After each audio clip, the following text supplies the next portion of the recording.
ಇವತ್ತಿನ ಎಲ್ಲ ಸ್ತ್ರೀಯರು ಯುವತಿಯರು ಚೆನ್ನಾಗಿ ತಿಳಿಬೇಕು. ಇದು ಬಹಳ ದೊಡ್ಡ ಆದರ್ಶ. ಅದನ್ನು ಮಾಡಲಿಕ್ಕೆ ಯಾರೂ ಈಗ ಸಾಧ್ಯವೂ ಇಲ್ಲ. ಅಂಥ ತಪಸ್ಸು ಮಾಡೋ ಗಂಡನೂ ಇರೋದಿಲ್ಲ. ಯಾಕೆ ಟೆನ್ಷನ್ ಮಾಡ್ಕೊಳ್ತೀರಾ? ಆದರೆ ಮಾಡೋ ಒಂದು ಸಂಧ್ಯಾವಂದನ, ಮಾಡೋ ಒಂದು ಪೂಜೆಗೆ ಅನುಕೂಲ ಮಾಡಿಕೊಟ್ರೆ ಸಾಕು. ತಪಸ್ಸು ಮಾಡುವುದಕ್ಕೆ ನೂರಾರು ವರ್ಷಗಳವರೆಗೆ ಅನುಕೂಲ ಮಾಡಿಕೊಡುವ ಕಾಲ ಅಲ್ಲ ಇದು, ಕಲಿಯುಗ. ಸಂಧ್ಯಾವಂದನ ಮಾಡೋದಿಲ್ಲ ಅಂತ ಬರೆದು ಕೊಡಿ ಬಾಂಡ್ ಪೇಪರ್ ಮೇಲೆ, ಆಮೇಲೆ ಮದುವೆ ಮಾಡ್ಕೊಳ್ಳೋದಕ್ಕೆ ಒಪ್ಪಿಗೆ ಕೊಡ್ತೇವೆ ಎನ್ನುವಂತಹ ಪ್ರವೃತ್ತಿ ಇವತ್ತು ಬೆಳೆದಿದೆ.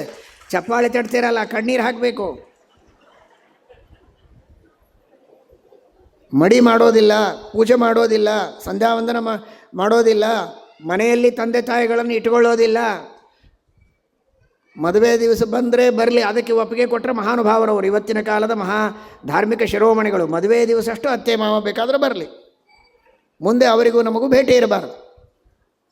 ವೈಕುಂಠ ಸಮಾರಾಧನೆ ದಿವಸನೇ ಸಿಹಿ ತಿನ್ನಲಿಕ್ಕೆ ಹೋಗೋದು ಚೇಷ್ಟೆ ಅಲ್ಲ. ನಾನು ಹೇಳೋದು ಸುಳ್ಳಾದರೆ ಇದನ್ನು ಅನುಭವಿಸಿದವರು ಯಾರಾದರೂ ಎದ್ದು ನಿಂತು ಹೇಳು ಅಂದರೆ ಹೇಳುವ ವೃದ್ಧರಿದ್ದಾರೆ ಇಲ್ಲಿ.